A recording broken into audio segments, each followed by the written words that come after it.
চট্টগ্রামের চন্দনাইশে শহীদ প্রেসিডেন্ট জিয়াউর রহমানের স্মৃতি বিজড়িত বৈঠকখানার উদ্বোধন হয়েছে।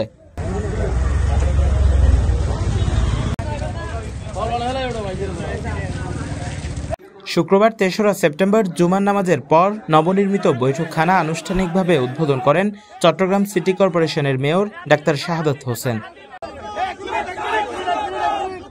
১৯৮০ সালে বরমুতি খাল পুনঃখনন কাজের উদ্বোধনে এসে এই বৈঠকখানায় বিশ্রাম নিয়েছিলেন শহীদ জিয়া। পরে এটি বিলুপ্ত হয়ে যায়।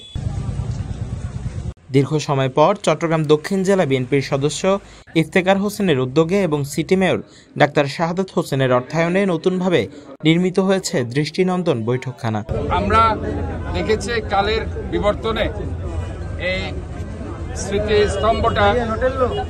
স্মৃতিস্তম্ভটা সেটা অনেকাংশে নষ্ট হয়ে গিয়েছিল, আর সেটাকে আমরা আবার পুনর্নির্মাণ করেছি এবং এখানে একটা আমরা বৈঠকখানা করেছি।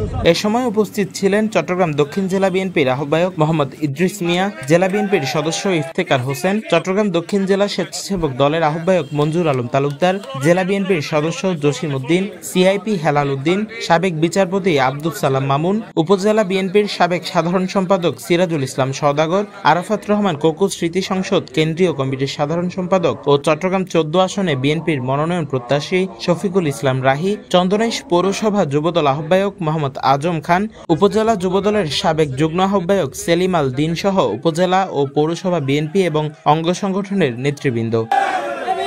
চন্দনাইশ প্রতিনিধির পাঠানো তথ্যচিত্রে news desk, CTG post, Chittagong.